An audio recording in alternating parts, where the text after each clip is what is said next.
अस्सलाम वालेकुम। आपको आज के प्रोग्राम में खुशामदीद। साबिक DTISI जनरल फैज हमीद की सजा के बाद इस पर रद्द-ए-अमल और बयानात का सिलसिला बदस्तूर जारी है। आज वफाकी वजीर तारिक फजल चौधरी ने प्रेस कॉन्फ्रेंस की। उन्होंने कहा कि पाकिस्तान तहरीक इंसाफ के साथ अब कोई फैज हमीद नहीं है और पाकिस्तान तहरीक इंसाफ को चाहिए कि वो मनफी सियासत जो है वो छोड़ दे। उन्होंने ये भी कहा कि फैज हमीद से फैजयाब होने वालों का जो है वो ट्रायल होगा और सबके फैसले अभी आने हैं।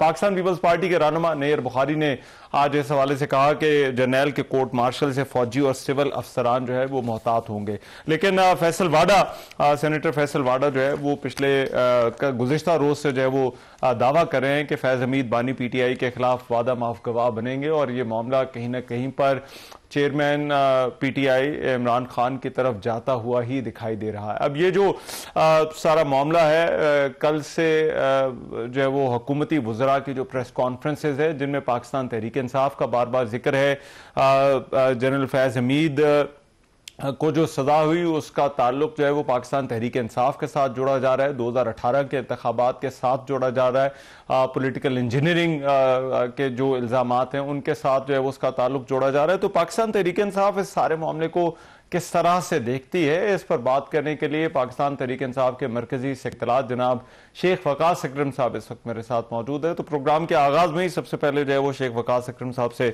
आज बात होगी। शेख साहब बहुत शुक्रिया आपके वक्त का। शेख साहब, पार्टी से जुड़े बहुत से इशूज हैं लेकिन ये फैज हमीद की जो सजा वाला मामला है और इसका जो ताल्लुक पाकिस्तान तहरीक इंसाफ या पाकिस्तान तहरीक इंसाफ की सियासत और 9 मई के साथ जोड़ा जा रहा है, मैं सबसे पहले उस हवाले से आपसे जो है वो जानना चाहता हूं।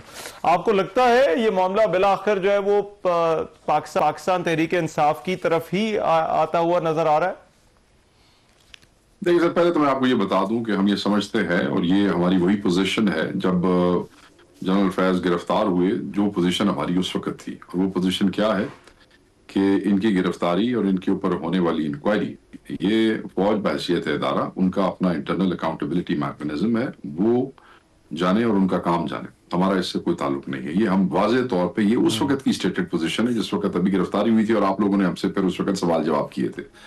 हमारी आज भी यही पोजीशन मेंटेन है जो उस वक्त थी कि ये इनका अपना इंटरनल मामला है, PTI का इससे कोई ताल्लुक नहीं है। अब जो आपका सवाल है, क्या आप ये समझते हैं कि अल्टीमेटली ये in the wake of pressures और जो वज़रा हैं जो अपनी नौकरी हलाल कर रहे हैं और जिनको बिठा दिया जाता है, बेचारे वो होते हैं ना, वो चाबी दे के बिठा दिया जाता है, तो वो जो गुफ्तगू कर रहे हैं उसके वेक में अगर आप पूछना चाहते हैं तो ज्यादा जो गुफ्तगू है उसके हवाले से मैं आपको बता देता हूँ।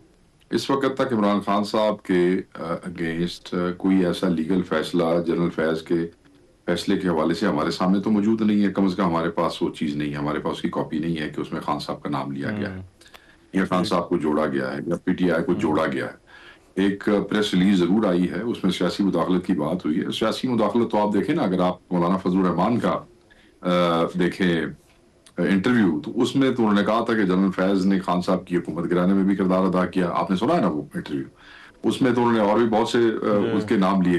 तो मैं सिर्फ इस लफ्ज के ऊपर इस चीज को मोड़ने की कोशिश नहीं करूंगा। अगर फैसला आता है, देखे ना, फैसलों में रिस्पॉन्सिबिलिटी फिक्स की जाती है कि जनाब फलां बंदा इन्होंने नाल सी, फलां बंदे ने किया तो फलां बंदे की सजा होगी। ठीक है जी।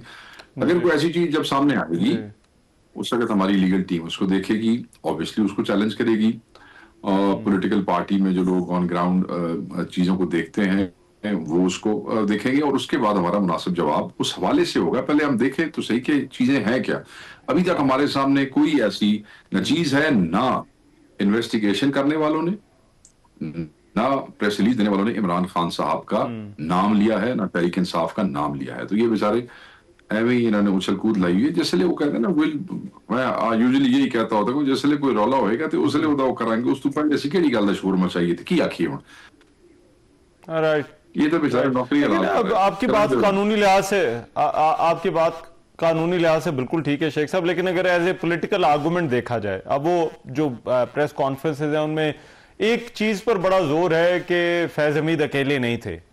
आप इसको बतौर सियासी आर्गुमेंट या सियासी बयान के तौर पर इसको देखते हैं कि फैज हमीद ने जो कुछ किया वो अकेले नहीं किया बल्कि उनके साथ और भी लोग थे? देखिए सर, जनरल फैज जो थे उस वक्त उनके साथ जनरल बाजवा भी थे, अगर आपको याद होगा। और ये ला हासिल बहस है, इसका फायदा कोई नहीं है। ये जो एंगल देने की कोशिश हाँ। करें, ये मुखालिफ हैं, ये तो हमें एंटी पाकिस्तान भी बनाने की कोशिश करते रहे, नो बड़ी बॉट। ये हमें एंटी आर्मी एंटी स्टेट भी बनाने, which is actually absolute nonsense. Pakistan Tehreek Insaf ना एंटी पाकिस्तान है, ना एंटी आर्मी है, और ना एंटी स्टेट है। हमारे से ना बड़ा कोई प्रो पाकिस्तान है और ना कोई प्रो स्टेट है।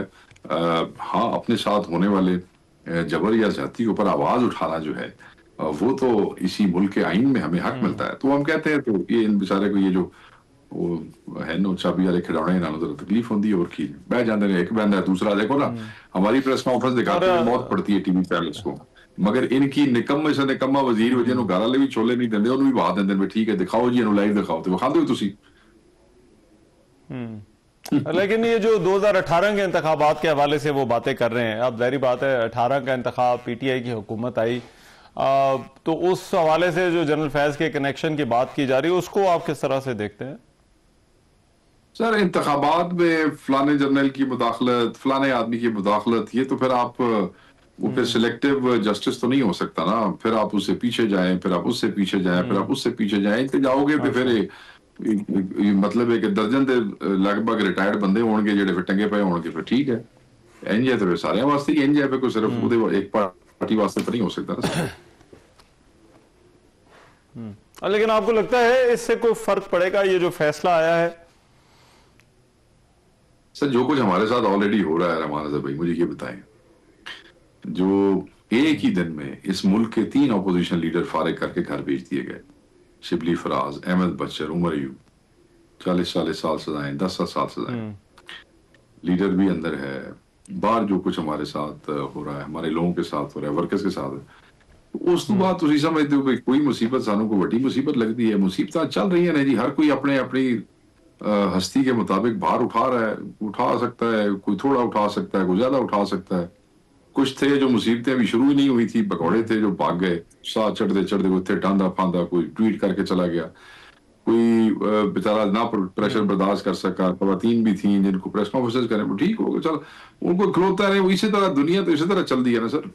मुसीबतों के दौरान ऑलरेडी जेडे लोग गुजर रहे हैं, उन्होंने वास्ते एक और मुसीबत और कड़ी जा रही। लेकिन ये जो पॉलिटिकल इंजीनियरिंग का कहा जा रहा है कि ये फैसला आया, पाकिस्तान में हालात बड़े बदल गए हैं, पॉलिटिकल इंजीनियरिंग बंद हो जाएगी इस फैसले के बाद, या बंद हो सकती है, आपको लगता है ये मामला, ये इस फैसले के असर? अगर पॉलिटिकल सर मेरी गल सुने तो तुसी मेरा मजाक किया जे, मेरे ये दसो, अगर पॉलिटिकल इंजीनियरिंग ने बंद हो जाना इस फैसले तो बाद, तो पहले तो जी हुकूमत बैठिया ने सिंध पंजाब और मरकज ये खत्म हो जानी चाहिए अज इस फैसले के नाल।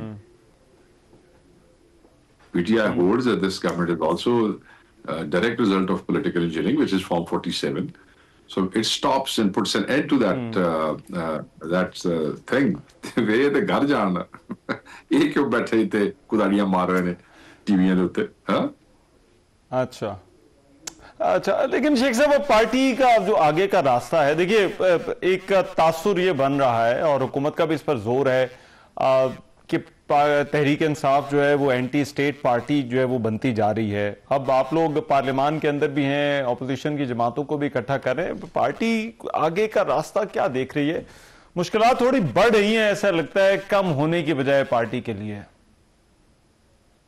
बिल्कुल सर, ये गलत बयानियां बनाने की कोशिश हो रही है, और ये सिर्फ हमारे साथ तो ज्यादती करने की कोशिश कर रहे हैं, मगर ये रियासत के साथ, ये स्टेट के साथ ज्यादती हो रही है।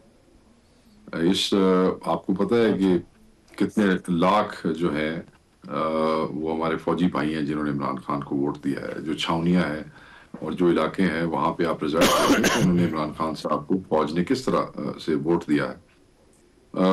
जो वो आम वोटर है वो इमरान खान के साथ है, आम पाकिस्तानी इमरान खान के साथ है। इसका नाम तहरीक इंसाफ नहीं है, याद रखिएगा, यह है पाकिस्तान तहरीक इंसाफ।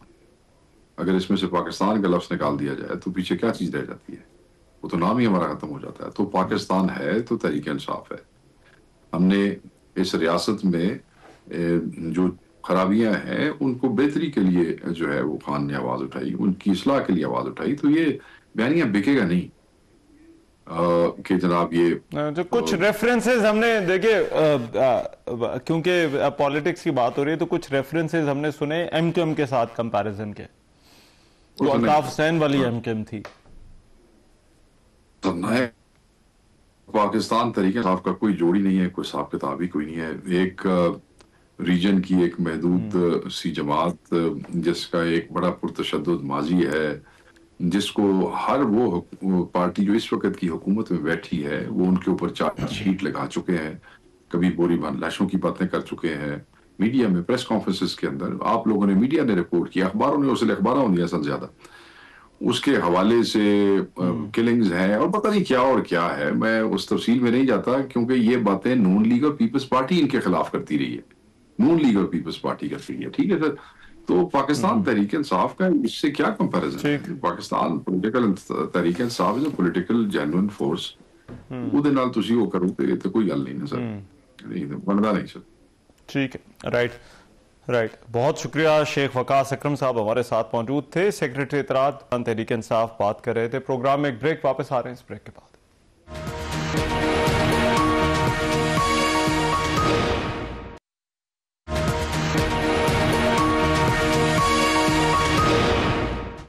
Welcome back after the break. Faiz Hameed की सजा का मामला और उसके बाद सियासी असरात, इस पर प्रोग्राम के इस हिस्से में बात करने के लिए सेनेटर फैसल वाडा साहब इस वक्त मेरे साथ मौजूद हैं। उनसे इस हवाले से बात करते हैं। फैसल वाडा साहब, बहुत शुक्रिया आपका वक्त। फैसल वाडा साहब, कल से जो है वो आपके जो है वो कुछ बयानात भी हैं सजा पर रद्द अमल के बाद। आपको लगता है ये जो सजा का इशू है ये एक मामले का इख्तिताम है या किसी और जो है वो इख्तिताम का आगाज है? बहुत शुक्रिया रहमान साहब। देखिए रहमान साहब, मैंने आपको पहले ही बताया था कि मैं 9 मई से 1 साल पहले पार्टी से निकाल दिया गया था और मैं बार बार कह रहा था कि इस जगह ना जाएं, ये सियासत ना करें, यहां से वापसी नहीं होगी। और मैंने अपने ट्वीट में आपको बताया ये इब्तिदा है, it's the beginning, it's not the end. तो जब आप मैं बिगिनिंग कह रहा हूं तो अब आपको मैंने अपने ट्वीट के जरिए बताया है कि ये अब फैज हमीद जो है वो आगे जा रहे हैं इमरान खान साहब के खिलाफ शवाहिद देने और गवाही देने एज प्राइम मिनिस्टर, उनको जो ऑर्डर मिलते रहे, और 9 मई से रिलेटेड चीजों के अंदर। तो ये शिकंजा तो इमरान खान साहब के पास और पार्टी के उन लोगों की तरफ आ गया जो भले साइड पर हो, 9 मई के अंदर तो चले गए, जो बाकी साइड पर है वो भी, और जिन्होंने इंसाफ की कुर्सी में बैठ के इस टाइप की मुल्क दुश्मनी का काम किया था, फैसिलिटेट किया था, चाहे उनमें से एक अथर टाइप आदमी जो है शरबती वो रिजाइन कर जाए, बट दीगर भी उनके खिलाफ भी शिकंजा बहुत तंग हो रहा है। और इसी जगह से मैं रोक रहा था। ये तो क्रेडिट जाता है फील्ड मार्शल CDF साहब को, आसिम मुनीर साहब को, कि उन्होंने एक नॉट ओनली कि एक बहुत बड़ी जंग अपने 10 गुना बड़े दुश्मन से जीती, बल्कि एहतसाब का अमल भी अपने ही इदारे से शुरू किया, वो भी lieutenant general DG ISI Faiz Hamid. तो मेरे ख्याल से ये इसके बाद तो अब कोई हील उजत की कोई सिचुएशन नहीं। और आपने देखा कि तहरीक इंसाफ भी अब -1 की तरफ ऑटोमेटिकली चली गई है, और -1 तो डे 1 से ही था इन अ वे, कि अब उनकी पार्लियामानी पार्टी के अंदर 5 घंटे के इजलास में उन्होंने कहा हमारी ला ताल्लुक की है, इमरान खान साहब के ट्वीट को रीट्वीट नहीं करते, जो आरजी नाहल नालायक CM है, जो सबको बताना पड़ता है जिनको कि मैं CM हूं, और वो भी किनारा कशी कर गए, वो भी अपनी CMशिप बचा रहे हैं, और मीना खान CMशिप की नेक्स्ट लाइन में खड़े हुए हैं।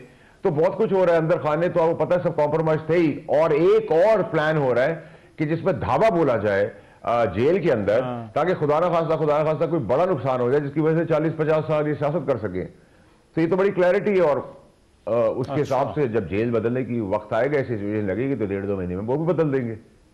तो चीजें तो अब बहुत black and white crystal clear है। आपको धमकाना, आग लगाना, जलाना, लाशें गिरा देना, गालियां देना शहीदों को, गालियां देना पाकिस्तान को, उस सिपहसालार को, उसकी फौज को, अब ये एक्सेप्टेबल नहीं। 1 इंच मैंने कहा था कि गुंजाइश दी जाएगी और बर्बरियत से एहतसाब होगा। और क्या कहते हैं, इसमें अब हमारे पास एनालिसिस होगा नहीं होगा, if and but, it is very crystal clear written on the wall.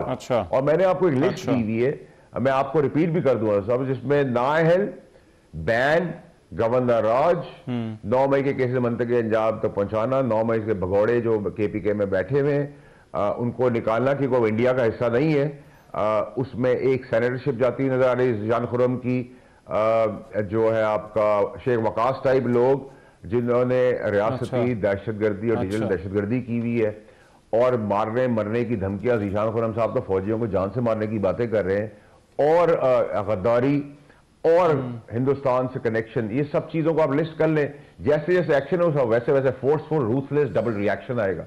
I am very clear what I am saying. लेकिन what is coming back to the सजा वाला मामला है। आप ये कह रहे हैं कि सिर्फ इमरान खान इसके लपेट में नहीं आएंगे बल्कि और भी लोग आएंगे, कोई जुडिशरी से हो या फौज से हो, और भी लोग इसकी लपेट में आएंगे। देखिए 9 मई की लपेट में जितने लोग इन्वॉल्व हैं, डायरेक्टली इनडायरेक्टली, प्लानिंग, एग्जीक्यूशन, इन सब के अंदर वो कहीं से भी हों। देखिए अब तो बड़ा स्ट्रेट प्रेसिडेंट है, ना जज ना जनरल, ना कोई लीडर, ना कोई सियासतदान, ना कोई आम, ना कोई खास, सबके लिए बराबर है। तो उसके जुमरे में जो जो आएगा वैसे वैसे होता जाएगा, रिगार्डलेस के वो फौजी है, उसका अदल और इंसाफ से ताल्लुक है, वो कोई मीडिया से है, मैं हूं, आप है, पार्टी से है, सब अक्रॉस द बोर्ड। लेकिन इसमें वाडा साहब अब सवाल तो ये है कि जनरल फैज अकेले तो नहीं थे इस सारे मामले को, ना वो सिंगल हैंडेडली जो है वो इस सारे मामले को जो है वो चला रहे थे, तो ऊपर नीचे जाहिर बात है लोग तो उनके अपने भी थे। देखिए जहां तक आप सबॉर्डिनेट्स की बात करें तो नेचुरली मैंने आपका सहूलतकार भी कोई बचेगा नहीं, और नेचुरली वो उनका इंटरनल मामला है, तो उसमें क्या काम हो गया है और हो रहा है तो वो तो अंडरस्टूड है।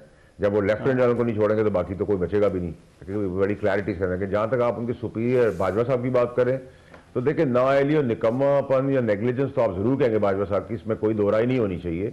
लेकिन क्योंकि DGISI एक बला होती है खुद, और वो डबल बला बन जाती है जब प्राइम मिनिस्टर उसका नथी हो जाए, हैंड इन ग्लव्स हो जाए, तो उसकी वो एक डबल बला बन के निकलती है।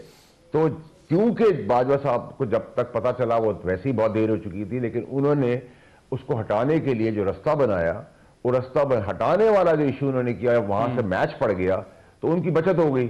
सो he is not involve in it, so उस वजह से उनकी बचत हो गई है। अगर वो नहीं एक्शन लेते तो मुश्किलात उनके लिए भी आती। राइट, और आपको लगता है ये जो पॉलिटिकल इंजीनियरिंग है वो इस सजा के बाद बंद हो जाएगी या कम हो जाएगी? देखिए जी 75 साल और अगले कई सालों तक जब तक 100 साल की डेमोक्रेसी नहीं बन जाते और इवॉल्व नहीं हो जाते तो ये तो कहना नामुमकिन चीज होगी। और मैं तो वैसे ही अज़ीज़ साहब बड़ी क्लैरिटी से बात करता हूं कि मैं तो मद्दा ही एस्टैब्लिश्ड डेमोक्रेसी का हूं। आप उसकी कॉनोटेशन आप मुझसे ज्यादा स्मार्ट है, इंटेलिजेंट है, आप खुद निकाल सकते हैं कि मैं क्या कह रहा हूं। So I am very clear about my politics और जो पॉलिटिक्स हो रही है और जो डेमोक्रेसी है, जो PDM 1 नहीं डिलीवर कर सकी और PDM 2 बेहतर है, वो उसका रीजन क्या है कि एक काबिल फील्ड मार्शल CDF मार्के मार रहा है एज अ टीम प्लेयर और द टीम लीडर पाकिस्तान के लिए, चाहे वो डिप्लोमेटिक फ्रंट पे हो, इंटरनेशनली ट्रंप साहब हो, उनके फेवरेट फील्ड मार्शल हैं, चाहे वो सऊदी अरब से एग्रीमेंट हो, चाहे इंडिया को मार गिराना हो, चाहे अफगानिस्तान को मैसेज देना हो या ईरान का ताल्लुक अच्छे करने हो, तो इस खत्ते के अंदर रिवॉल्व और इवॉल्व जो पैसे किए जा रहे हैं, जो बाकी जगहों से फंड आ रहे हैं, जो एक्सपेक्टेड भी हैं, उसका तो साकार एक ही आदमी है, आर्मी चीफ। तो उसमें दो राय नहीं होनी चाहिए और किसी को शर्म नहीं आनी चाहिए। और मैं समझता हूं कि शहबाज शरीफ साहब बड़े तरीके से स्मार्टली कर रहे हैं, क्योंकि वो काम नहीं कर रहे जो बाकी वजीर आजम ने किया कि ना मुझे काम आता है ना मैं करने दूंगा। तो वो भी उनकी टीम को लीड करने दे रहे हैं क्योंकि उसके रिजल्ट उनको, पाकिस्तान को, मुझे, आपको मिल रहे हैं, तो व्हाई नॉट। अच्छा ठीक है, लेकिन इसमें फैज हमीद वाले केस के अंदर आपको क्या लगता है कहां पर वो लाइन क्रॉस हो गया? अब आपने खुद क्योंकि कहा ये तो मुदाखलतें तो जो है वो होती रहती थी, छेड़खानी कैसे कह लें, लेकिन ये मामला कहां पर फैज हमीद जो है वो लाइन क्रॉस कर गए जो उन्हें नहीं क्रॉस करनी चाहिए थी? देखिए सबसे पहले तो ये जब भी यहां पे भी शुरू हुआ था वहीं रोक देना चाहिए था, लेकिन जो डिफरेंस है दोनों के अंदर या बाकी पॉलिटिकल पार्टीज के अंदर कि उन्होंने एक आध स्पेसिफिक एक आध दफा नाम लिया है। इन्होंने तो रियासत, उसकी फौज, पाकिस्तान में जलाओ, घिराओ, मार धाड़, लाशें और तनसीबात को उड़ा देना, शहीदों की यादा जो उनकी निशानी है उनको बर्बरियत से बर्बाद कर देना, तो ये तो हिंदुस्तान का मौकिफ होना चाहिए था। ये एक्सपेक्ट कर सकते हैं आप दुश्मन से।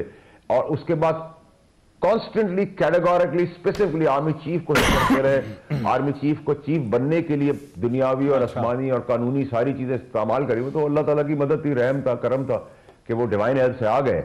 बट ये तो प्रेसिडेंट कहीं था नहीं, ना होना चाहिए, ना अब होगा, ना किसी का बाप अब कर सकेगा। मैं तो उसमें बड़ा क्लियर हूं, और जो इसको परवान देंगे उनका हाल बहुत तगड़े तरीके से, बड़ी रूथलेस कानूनी तरीके से, बर्बरियत से, और एक ऐसा मॉडल बना देंगे जिसको देख के इबरत होगी। तो मैं तो बड़ा कैटेगोरिकली क्लियर हूं इन टर्म्स ऑफ वर्ड्स भी। ठीक है, लेकिन अभी आप पीटीआई का फ्यूचर क्या देख रहे हैं? देखिए, मैं तो आपको बहुत अर्से से कह रहा हूं कि इनके अंदर ही -1 की बात होगी, ला ताल्लुकी कर लिए, रीट्वीट नहीं कर रहे, अपने आप को डिस्टेंस कर लिया है। वो अब ये कहते हैं कि हमें ये 10-20 सेकंड की मेरे कायद, मेरे लीडर इमरान अहमद खान न्याजी वाला बातें करने तो 10-20 सेकंड की, जो उसको इजाजत नहीं है। बाकी वो कहते हैं -1 ही रखेंगे। और आपने देखा कि -1 तो हो गया। सो MQM का जो फॉर्मूला था, MQM लंदन का, वो फॉर्मूला एप्लीकेबल होता है नजर आ रहा है। और जो मैंने लिस्ट आपको दी है, जो मैं आपको फिर रिपीट कर देता हूं कि नाअहली, बैन, गवर्नर राज, 9 मई के केसेस, मजीद केसेस जिनके आने वाले हैं, फैसले जिसका दीवार पे लिखा हुआ है, और 9 मई के भगौड़े जो KPK में बैठे हैं, वो इंडिया में तो नहीं बैठे हुए, और गद्दारी और हिंदुस्तान, ये सब चीजों का तो बड़ी क्लैरिटी इस लिस्ट के अंदर। जैसे जैसे आगे बढ़ते जाएंगे उस हिसाब से रूथलेस इंपैक्ट है, डबल रिएक्शन आएगा, और टिक लगाते जाए।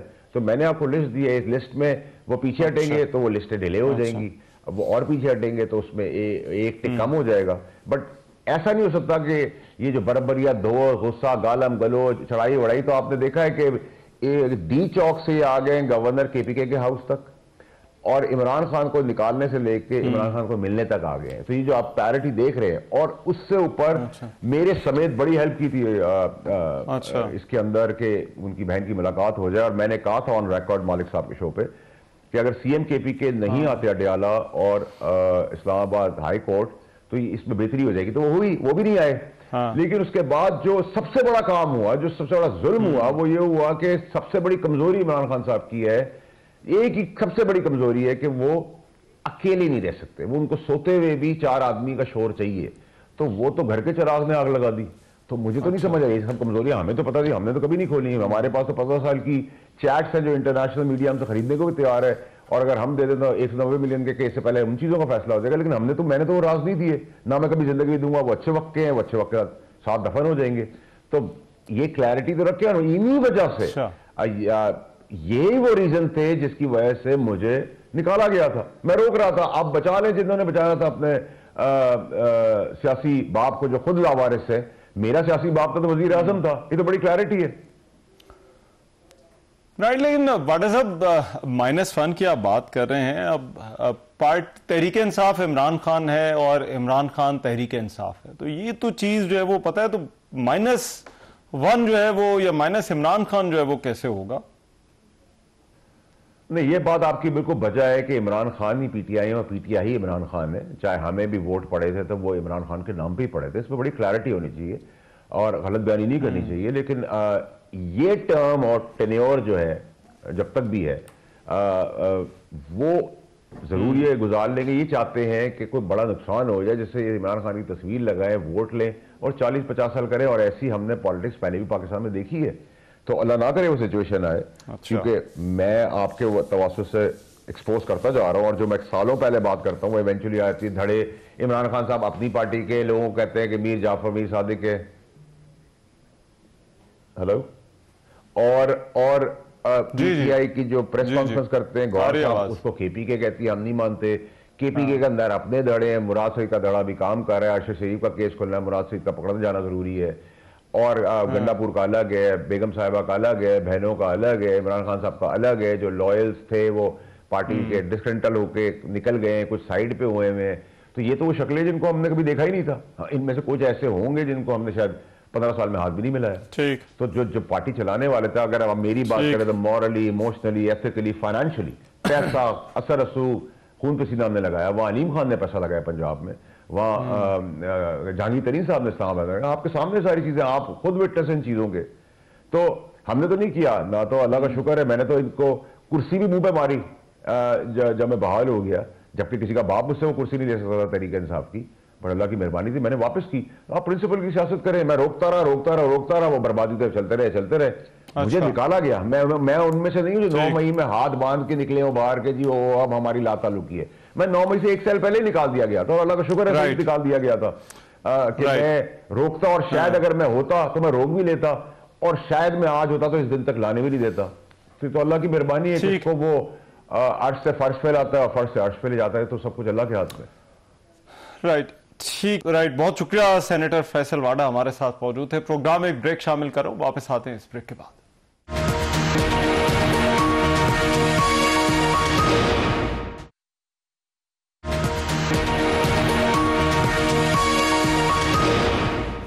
Welcome back after the break.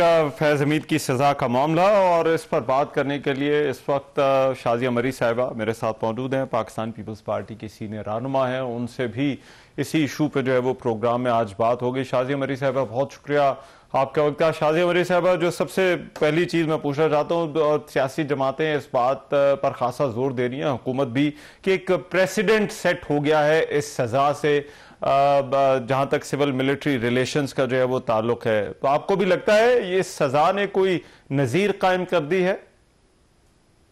बहुत बहुत शुक्रिया रहमान। देखिए, यकीनन एक बड़ा फैसला सामने आया है, जिसे कि पाकिस्तान पीपल्स पार्टी के चेयरमैन जनाब बिलावल भुट्टो साहब ने भी तारीखी फैसला करार दिया है। और उन्होंने अपने मुख्तसर जो उनका रिएक्शन था, क्योंकि वैसे तो मैं समझती हूँ कि आइडियली ऐसी चीज़ों पर रिएक्ट करने की ज़रूरत नहीं है, बिकॉज ये फैसले कानूनी है, और ख़ास तौर पे ये इदारे का एक इंटरनल प्रोसेस है जिसके तहत ये फैसला सामने आया है। तो फैसलों को कंट्रोवर्शियल भी बनाने की ज़रूरत नहीं है, लेकिन मीडिया बार बार रिएक्शन पूछती है तो जवाब देना पड़ता है। तो एक तारीखी फैसला है। रिवायतन या हिस्टोरिकली ऐसा कोई काम नहीं होना चाहिए जो आइन की वायलेशन हो, लेकिन आइन की बड़ी ब्लेटेंट वायलेशन होती रही है, जैसे कि आपने भी एक इशारा इस बात पे आपके जुमले में था। अब दरवाजे बंद हो या ये एक बहस अलग है, लेकिन हो जाने चाहिए। और मेरा ये ख्याल है कि इस फैसले से यकीनन लोग डिस्करेज जरूर होंगे कि जो मामलात आईनी तौर पर उनकी डोमेन में नहीं है, उन मामलात में नहीं पड़ना चाहिए और अपने ओथ की पासदारी करनी चाहिए। तो ये बात आया हो जानी चाहिए।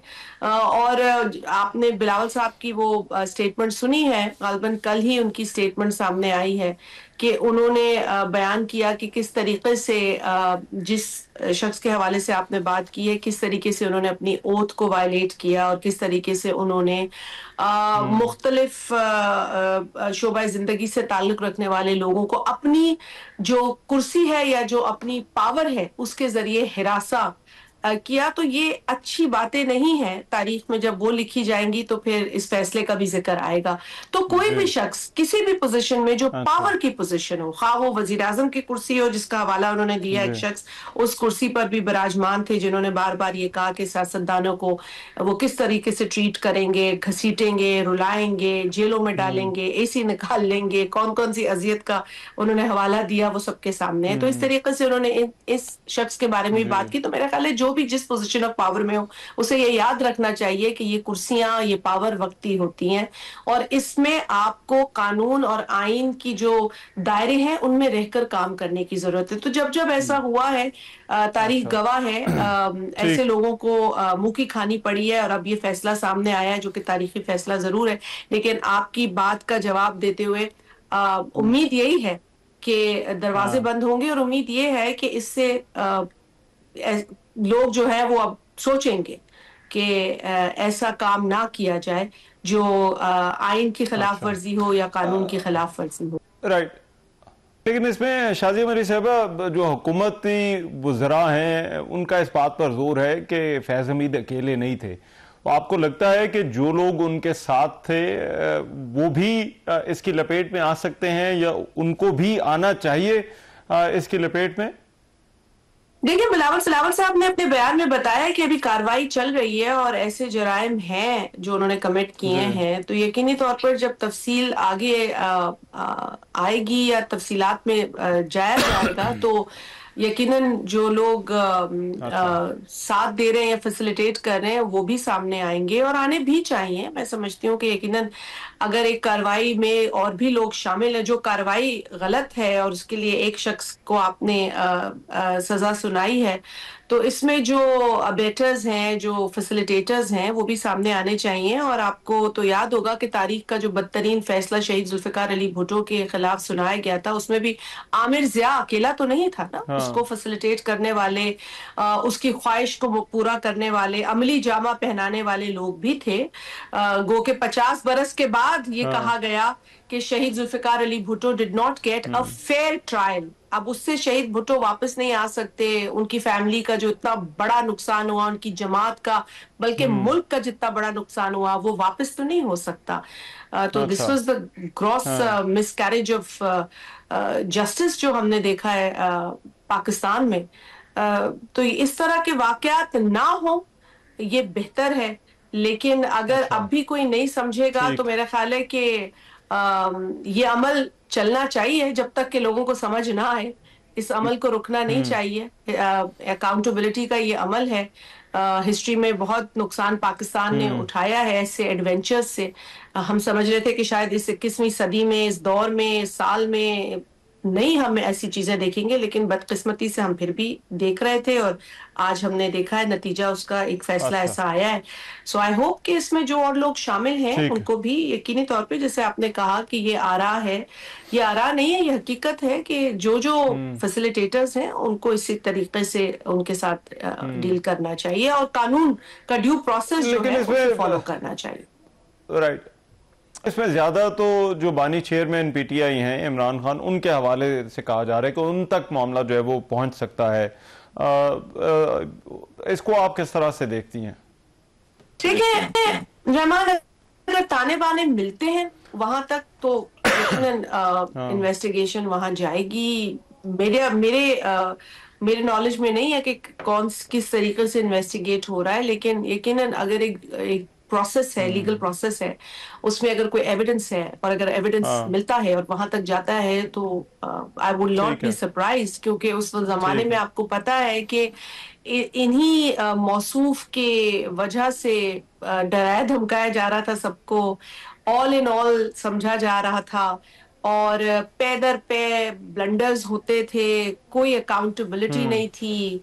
और आपको पता है कि अभी शेख रशीद साहब इधर ही हैं, उनकी भी बयानात आप सुना सकते हैं कि उन्होंने कहा कि अगर आपने जुर्रत की इनके खिलाफ बात करने की तो आपके साथ ये हो जाएगा। फिर वो दूसरे साहब जो इस वक्त मुल्क से फरार हैं, उनकी भी इसी तरह की स्टेटमेंट्स आया करती थी। तो मतलब इतना डराया जाता था लोगों को, अपोजिशन को खास तौर पर, कि आप बात नहीं कर सकते, अगर आप बात करेंगे तो आपके साथ ये हो जाएगा, वो हो जाएगा। वो स्टेटमेंट्स हैं। अभी मैं पिछले दिनों भी एक सहाफी ने बल्कि अच्छा किया कि सारी पुरानी स्टेटमेंट्स जो है अपनी एक एक्स की पोस्ट पे लगा दी।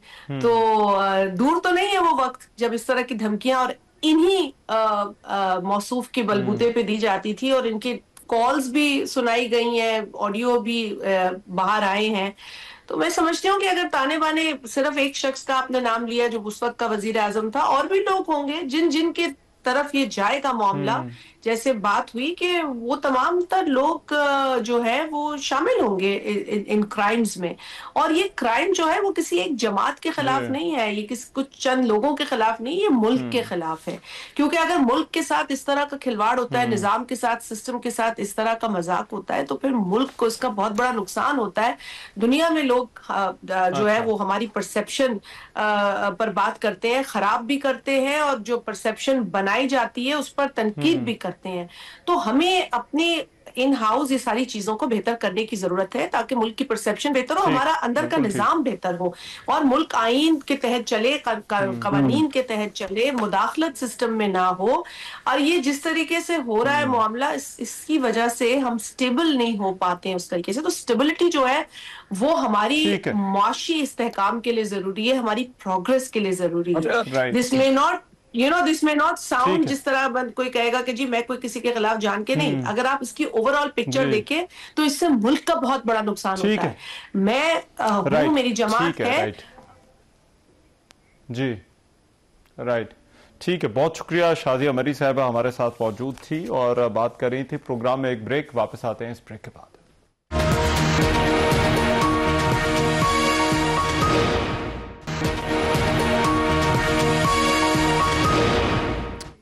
Welcome back after the break. आज का प्रोग्राम आपने देखा। आज के प्रोग्राम से इतना ही। मेजबान रहमान अजहर को इजाजत दीजिए। अल्लाह ने के बाद।